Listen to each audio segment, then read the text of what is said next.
Hello বন্ধুরা, কেমন আছেন সকলে? আশা করি সকলে নিশ্চয়ই ভালো আছেন। তো বন্ধুরা, আবারও একটি নতুন ভিডিও নিয়ে আপনাদের কাছে এসেছি। তো বন্ধুরা, আজকে যেটা নিয়ে আলোচনা করব যে রাজ্যের মন্ত্রিসভা থেকে প্রায় 6,500 নতুন পদের নিয়োগের জন্যে ছাড়পত্র দেওয়া হলো। কোন কোন ক্ষেত্রে এর নিয়োগ হবে এবং কোন কোন ডিপার্টমেন্টের নিয়োগ হবে, সেই সাথে সাথে এর আগেও যেসব নিয়োগের ছাড়পত্র পেয়েছিল সেই সব ডিপার্টমেন্টে কোন কোন ডিপার্টমেন্টে কত কত নিয়োগ হবে, সমস্ত কিছুই আজকে আমরা এই ভিডিওতে আলোচনা করব। তো ভিডিওটি খুবই গুরুত্বপূর্ণ হতে চলেছে এবং যারা যারা সরকারি চাকরির জন্য তৈরি হচ্ছে তাদের জন্য খুবই উপকারের এই ভিডিওটি হতে চলেছে। ভিডিওটি অবশ্যই শেষ পর্যন্ত দেখবেন। তো চলুন ভিডিওটি দেরি না করে শুরু করা যাক। বড় সংখ্যা নিয়োগের সিদ্ধান্ত নিল রাজ্য সরকার। বৃহস্পতিবার রাজ্য মন্ত্রিসভা পঞ্চায়েতে 6,734টি শূন্য পদের নিয়োগের ছাড়পত্র দিল।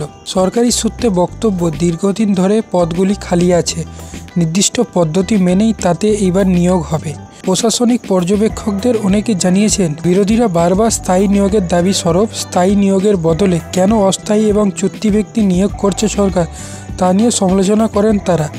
সেই আবহে লোকসভা ভোটের আগেই মন্ত্রিসভার এই সিদ্ধান্তের তাৎপর্যপূর্ণ আলাদা। মন্ত্রিসভার বৈঠকের পর রাজ্যের মন্ত্রী মানস ভূঁইয়া জানান, ত্রিস্তর পঞ্চায়েতে এই নিয়োগগুলি হবে। অর্থাৎ এই নিয়োগগুলি হবে পঞ্চায়েতের বিভিন্ন পঞ্চায়েত অফিসে বিভিন্ন পদের জন্য এই নিয়োগটি হবে। তথ্য অনুযায়ী গ্রাম পঞ্চায়েতের বিভিন্ন স্তরে 5,590টি পদ খালি আছে। পঞ্চায়েত সমিতিতে তেমন পদের সংখ্যা 564টি। 550টি শূন্যপদ রয়েছে জেলা পরিষদে। এর সঙ্গে স্থির হয়েছে যে নতুন শিলিগুড়ি মহকুমা পরিষদের প্রায় 30টি শূন্যপদও নিয়োগ হবে। পঞ্চায়েত দপ্তরের বক্তব্য, এইগুলি কোন কোন পদে নিয়োগ হবে সেইটি এবার আমরা আলোচনা করব। এটি হবে এক্সিকিউটিভ সহকারী ইঞ্জিনিয়ার, সচিব, গ্রাম পঞ্চায়েত কর্মী, ক্লার্ক, অ্যাসিস্ট্যান্ট ক্লার্ক এবং পঞ্চায়েত সমিতির পিয়ন পদে এই নিয়োগগুলি হবে।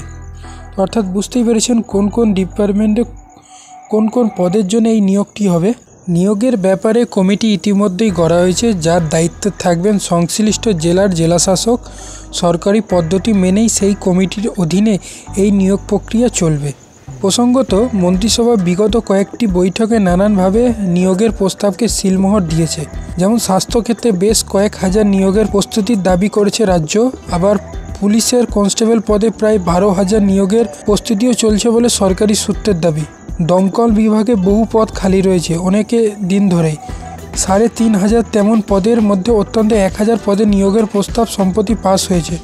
সব মিলিয়ে কর্মসংস্থানের দাবির সঙ্গে বাস্তবের মিল রাখার চেষ্টা সরকার করতে চাইছে বলে মনে করছে প্রশাসনিক পর্যবেক্ষকদের অনেকেই।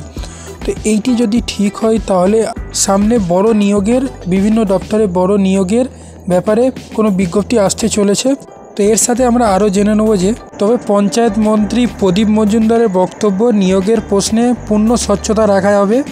বিধি মেনে আধিকারিক স্তরে যে নিয়োগ পদ্ধতি তাতে কোনো হস্তক্ষেপ করা হবে না তা নিশ্চিত করা হয়েছে। সামগ্রিক প্রক্রিয়ার উপর সতর্ক নজর থাকবে সরকারেরও। তো আমরা জেনে গেলাম যে পঞ্চায়েত সাথে সাথে বিভিন্ন দপ্তরের নিয়োগের যে সিলমোহর রাজ্যের মন্ত্রিসভা দিয়েছি সেটি আপনাদের সামনে আজকে আমরা তুলে ধরলাম। আশা করছি এই নিয়োগের ব্যাপারে আরও ডিটেলসে ভিডিও আমরা বানাবো এবং সাথে সাথে সরকারি যে নোটিফিকেশান আসতে চলেছে সেই নোটিফিকেশান অনুযায়ী আপনাদের জানাতে থাকবো। তো ভিডিওটি শেষ পর্যন্ত দেখার জন্য অসংখ্য ধন্যবাদ। যারা চ্যানেলটি সাবস্ক্রাইব করেনি অবশ্যই চ্যানেলটি সাবস্ক্রাইব করে নিয়ে এরকম আরও নতুন নতুন ভিডিও পাওয়ার জন্য। তো চলুন দেখা হচ্ছে একটি নতুন ভিডিওতে। ধন্যবাদ।